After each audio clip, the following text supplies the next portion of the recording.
So guys, आज Hindustan copper ने भी क्वार्टर फोर के रिजल्ट्स अनाउंस कर दिए। स्क्रीन पर नंबर्स हैं, जस्ट 2-3 मिनट पहले ही कंपनी ने रिजल्ट्स अनाउंस किए हैं। जिस समय मैं ये वीडियो आप लोगों के साथ बना रहा हूँ, अपलोड होने में थोड़ा टाइम लगता है, तो आपको मिल जाएगी वहां तक।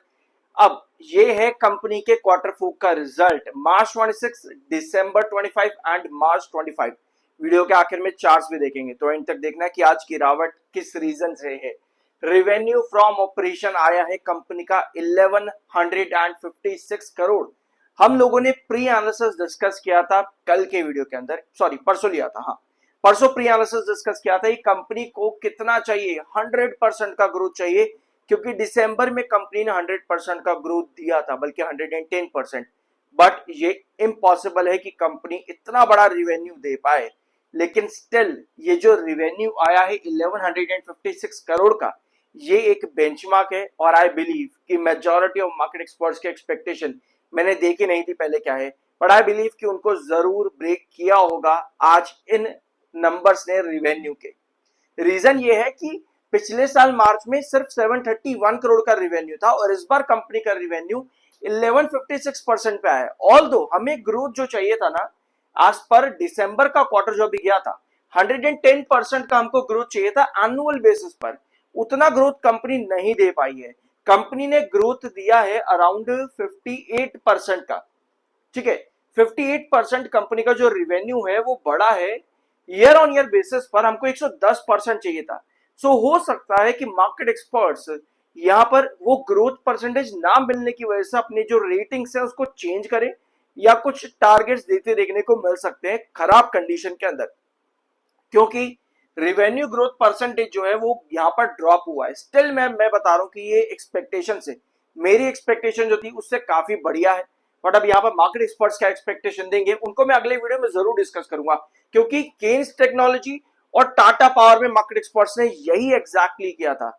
एक्सपेक्टेशन टाटा पावर से कितनी लगाई, 18,000 करोड़ की, जो कि इम्पॉसिबल था। और कंपनी जब नीचे आई तो सभी मार्केट एक्सपर्ट्स ने डाउनग्रेड की रेटिंग करके टाटा पावर को बुरी तरह से गिरा दिया। केन्स टेक्नोलॉजी में भी यही हुआ, एक्सपेक्टेशन काफी बड़ी करी, डाउनग्रेड की रेटिंग दे दी, पूरा शेयर को डंप कर दिया।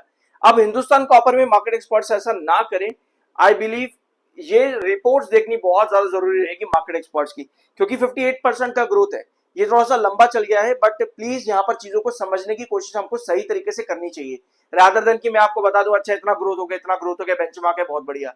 चीजें सब पता होनी चाहिए कि भैया बाकी कंपनीज में क्या हो रहा है अभी, और यहाँ कंपनी क्या कर रही है।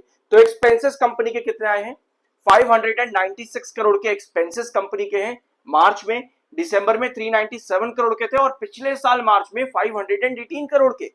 आई बिलीव कि यहां पर एक्सपेंसेस इस बार कंपनी के बहुत कम है, क्योंकि कंपनी ने जो ग्रोथ दिया है, सॉरी रेवेन्यू के नंबर्स में जो जंप दिया है ना, उसके हिसाब से ईयर ऑन ईयर बेसिस पर आई बिलीव कि एक्सपेंसेस कम है, यानी प्रॉफिट्स हमको ज्यादा बढ़िया देखने को मिल सकते हैं। यानी ओपीएम परसेंटेज बढ़ सकता है। ओपीएम परसेंटेज भाई कितना था कंपनी का, 36%। तो यहां पर ओपीएम परसेंटेज डेफिनेटली कंपनी का बड़ा है, क्योंकि एक्सपेंसेस काफी कम है। तो देखते हैं, सब्सक्राइब करते रहना हाथ के हाथ, अगर आप पहली बार आए हो तो। वैसे आप लोग नहीं करोगे, बट स्टिल कर देना। All right, profit before taxes and after period हम देखते हैं। तो ये रहा कंपनी का प्रॉफिट बिफोर टैक्सेस, और ये रहा प्रॉफिट फॉर द पीरियड। तो प्रॉफिट बिफोर टैक्स आए हैं 592 करोड़। बिल्कुल वही चीज जो मैं अभी आपको कह रहा था कि एक्सपेंसेस कम है, प्रॉफिट बढ़ेंगे। तो 592 करोड़ का प्रॉफिट बिफोर टैक्स है मार्च में। दिसंबर में था 212 करोड़ का, पिछले साल मार्च में 258 करोड़ का था। यानी जो प्रॉफिट ग्रोथ है वो 100% से ज्यादा का है। कितना ग्रोथ दिया है कंपनी ने, 135% का ईयर ऑन ईयर ग्रोथ है कंपनी के। प्रॉफिट बिफोर टैक्सेस अभी हम देख रहे हैं, अभी मैं प्रॉफिट आफ्टर टैक्सेस पे आता हूं। तो प्रॉफिट आफ्टर टैक्सेस में 135% का ग्रोथ है इस बार। अभी देखते हैं दिसंबर में क्या था। सो अच्छा खासा ग्रोथ कंपनी का है, quarter on quarter and year on year basis पर प्रॉफिट में बड़ा जंप है, और ये और आपके रिवेन्यूज में भी बड़ा जंप है, ठीक है। अब आते हैं प्रॉफिट फॉर द पीरियड। ये रहा कंपनी का profit for the period, 444 crore का प्रॉफिट इस बार कंपनी ने दिया है मार्च में। दिसंबर में 156 करोड़ का प्रॉफिट था, यानी कि क्वार्टर ऑन क्वार्टर बेसिस पर 150 करोड़ के आसपास, बल्कि उससे ज्यादा का ग्रोथ है quarter on quarter basis profits के अंदर। पिछले साल मार्च में 189 करोड़ का प्रॉफिट था। यानी इस बार कंपनी ने प्रॉफिट्स पे 135% का जो ग्रोथ दिया है, वो बहुत बढ़िया है। 135% का एनुअल ग्रोथ है कंपनी का प्रॉफिट आफ्टर टैक्सेस के अंदर। और एक बार देखते हैं यहां पर दिसंबर में कितना था, दिसंबर में 149% का था। तो हमने प्री एनालिसिस में ना, मैं आपको दिखा देता हूं, मैंने आप लोगों के साथ वीडियो डिस्कस किया था प्री एनालिसिस का, ठीक है। कंपनी ने वो चीजें करी हैं, बिल्कुल एग्जैक्टली करी हैं यहाँ पे, क्योंकि बहुत बड़े नंबर्स थे, कंपनी के एक्सपेक्टेशंस नहीं लगाई जा सकती इतनी, बट स्टिल अगर एक्सपेक्टेशंस मार्केट एक्सपर्ट्स ने बहुत ज्यादा हाई रखी थी तो आई बिलीव नंबर्स कंपनी के बहुत बढ़िया है, कोई खराबी कोई कमी नहीं है। लेकिन दिसंबर में कंपनी ने जो कर दिया ना ग्रोथ के अंदर, वो यहां पर कंपनी नहीं दे पाई है इस बार मार्च क्वार्टर में। तो 135% कंपनी का इस बार प्रॉफिट ग्रोथ आया है, दिसंबर में 149% के प्रॉफिट ग्रोथ पर कंपनी खड़ी थी। तो नंबर्स बहुत बढ़िया है, बट जो ग्रोथ परसेंटेज का या फिर मार्जिन आप कह सकते हो, कहीं ना कहीं वहां इश्यूज देखने को मिल सकते हैं। ऑलराइट, ईपीएस इन रुपीज, तो भैया ये बहुत बढ़िया है। ईपीएस इन रुपीज यहाँ पर 4.59 के आसपास नजर आ रहा है, जो कि दिसंबर में 1.62 था। तो ईपीएस इन रुपीज काफी बढ़िया आया है कंपनी का, ठीक है। तो ये कंपनी के रिजल्ट्स हैं। एक बार फाइनेंशियल ईयर बेसिस पर भी देख लेते हैं कंपनी ने क्या किया है, ठीक है। तो फाइनेंशियल ईयर 26 ये रहा 3077 करोड़ का, पिछले साल था 2070 करोड़, यानी 50% का ग्रोथ है रिवेन्यूज के अंदर। फाइनेंशियल ईयर 26 में 50% का ग्रोथ है, और फाइनेंशियल ईयर 25 में कितना ग्रोथ था,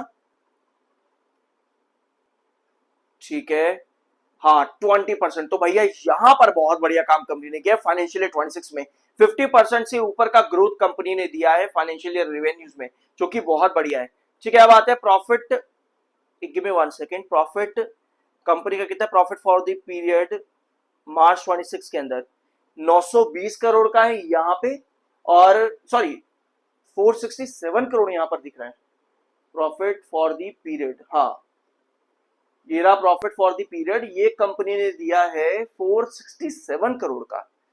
और पिछले, सॉरी ठीक है करेक्ट कर दो इसको वापस से, 467 करोड़ का फाइनेंशियल ईयर 25 में था, अभी कंपनी ने दिया फाइनेंशियल ईयर 26 में 920 करोड़। क्लियर है, 100% के आसपास का ग्रोथ है, लगभग 100% का ग्रोथ आप यहां पर मान करके चल सकते हो इसको, इतना कंपनी ने प्रोवाइड कर दिया है, ऑलमोस्ट 100% का प्रॉफिट ग्रोथ परसेंटेज। और फाइनेंशियल ईयर 25 में कितना था ये, 57%। तो यस, कंपनी ने फाइनेंशियल ईयर का रिजल्ट बहुत बढ़िया दिया है। सो एट द एंड ओवरऑल अगर मैं कैलकुलेट करूं, फिगर्स बहुत बढ़िया है, बट क्वार्टरली बेसिस पर ग्रोथ परसेंटेज कम है। फाइनेंशियल ईयर बेसिस बहुत बढ़िया रिजल्ट है। तो ओवरऑल अगर मैं कहूं यहाँ पे रिजल्ट गुड है, अच्छा रिजल्ट है, बट जस्ट क्वार्टरली बेसिस पर ग्रोथ परसेंटेज कमी है। मार्केट एक्सपर्ट्स इस चीज को बहुत ज्यादा खराब कर देते हैं कई बार, ठीक है। तो अब हिंदुस्तान कॉपर में आज गिरावट क्यों दिखी, सिंपल सा एक सवाल आता है कि भैया मार्केट बहुत ज्यादा वॉलेटाइल है, इस वजह से गिरावट मिली।